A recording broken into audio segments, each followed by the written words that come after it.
नमस्कार, माझ्या व्हिडिओमध्ये आपलं स्वागत आहे.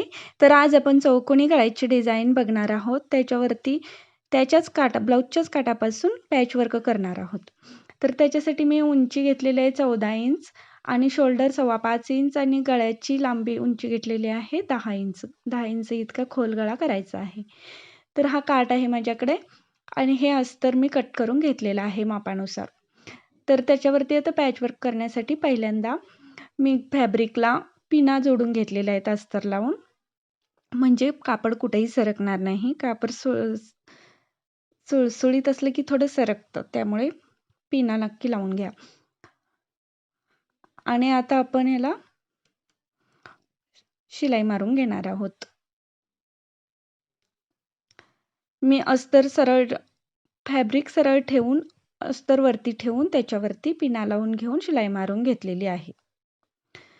तर शिलाई मारून झाल्यानंतर आता आपण हा भाग कट करून घेणार आहोत, जो चौकोनी मी आखून घेतला होता तो. आणि याला आता छोटे छोटे कट्स देऊन पलटवून घेणार आहोत. कट्स भरपूर दिले असता गळ्याचे पलटवल्यानंतर फिनिशिंग खूप चांगलं येतं, त्यामुळे कट्स भरपूर द्यायचे आहेत. आणि पिना काढून झाल्यानंतर आपल्याला ब्लाऊजचं कापड परतवून घ्यायचं आहे. अशा प्रकारे परतवून झाल्यानंतर त्याच्यावरती एकदम बारीक काठावरती शिलाई मारून घ्यायची आहे, दाब टीप प्रमाणे. ही शिलाई व्यवस्थित दाब बसल्यानंतर गळ्याला फिनिशिंग खूप छान येतं. अशा प्रकारे गळ्याचं फिनिशिंग शिलाई मारून रेडी करून घ्यायचं आहे आपल्याला.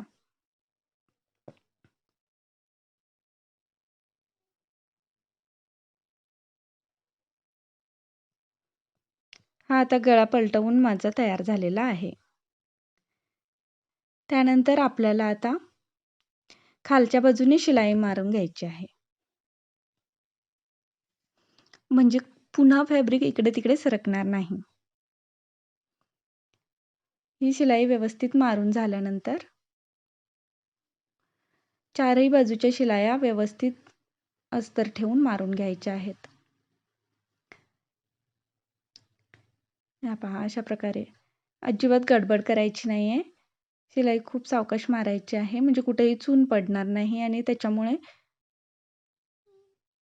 लूक खराब होणार नाही याची काळजी घ्यायची आहे. आणि आता आपल्याला दोन्ही बाजूला टक्स मारून घ्यायचे आहेत. टक्स मी 4.25 इंचावर इतके घेत आहेत.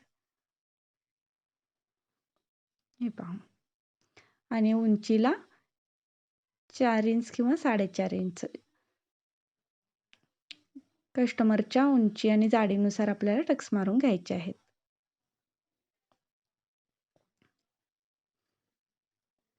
हे टक्स मारून झाल्यानंतर खालील बाजूने कमरपट्टी लावून घ्यायची आहे.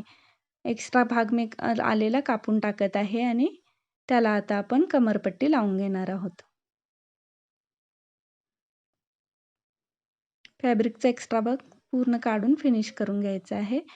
आणि आता त्याला मी कमरपट्टी लावून घेते. ही कमरपट्टी मी तयार करून ठेवली होती, ती आता व्यवस्थित खालच्या बाजूने जोडून घ्यायची आहे आणि टक्सच्या ठिकाणी थोडीशी दूध घालून घ्यायची आहे. थोडंसं चिमटा पकडला टक्सच्या ठिकाणी की पाठीमागच्या बाजूने शिलाई फिनिशिंग खूप छान दिसतं. आणि आता कमरपट्टीला दाबटीप मारून घेऊन जोडून घ्यायची आहे, अशा प्रकारे. तर मी मधला भाग तेवढा जोडून घेत आहे कच्च्या शिलाईने. शिलाई थोडी मोठी करायची आणि कच्ची शिलाई मारून घ्यायची, म्हणजे नंतर सोडायला खूप सोपी जाते हात शिलाई घातल्यानंतर. अशा प्रकारे फिनिशिंगमध्ये हा ब्लाऊजचा पाठीमागचा भाग तयार झालेला आहे. आता त्याला मी डिझाईनसाठी ही 2 इंचाची 2.25 इंचाची काठ आहे ब्लाऊजच्याच साडीतील. ब्लाऊजच्या वरच्या भागाचा हा काठ आहे, त्याला दोन्ही साईडने अशा शिलाया मारून घेणार आहे.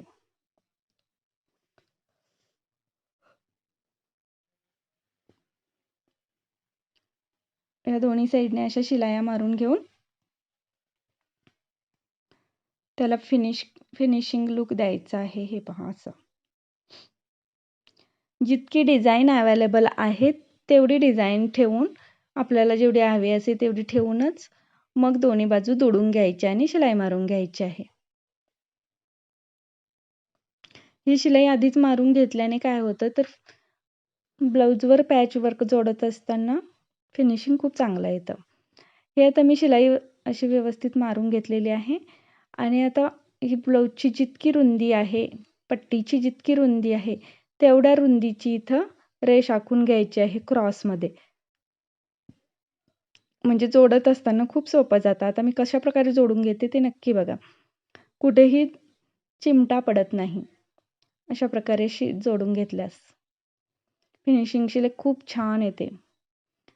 आणि सावकाशपणे असं जोडून घ्यायचं आहे आणि जिथं आपल्याला रेष आखलेली आहे तिथं अशा प्रकारे सरळ बाजू ठेवून चिमटा घालून त्याच्यावरती शिलाई मारायची आहे.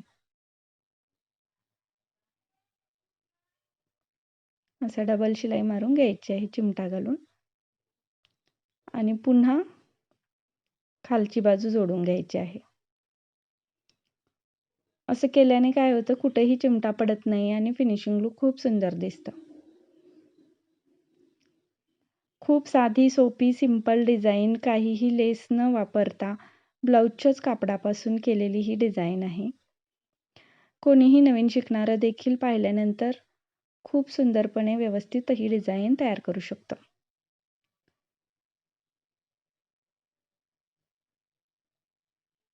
पैठणी साडी, काठपदर साडी, कोणत्याही साडीला हा लूक खूप सुंदर दिसतो. तुम्ही एकदा नक्की ट्राय करून बघा. तर अशा प्रकारे जोडून झाल्यानंतर दुसरी बाहेरील शिलाई आहे त्याच्यावर देखील दाबटीप सावकाशपणे मारून घ्यायची आहे.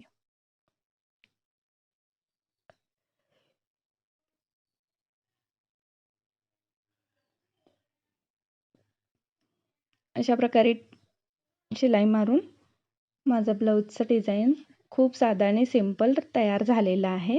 तुम्ही नक्की ट्राय करून बघा आणि व्हिडिओ आवडल्यास नक्की माझ्या व्हिडिओला लाईक, शेअर आणि सबस्क्राईब करा. पुन्हा भेटू नवीन व्हिडिओमध्ये. तोपर्यंत थँक्यू.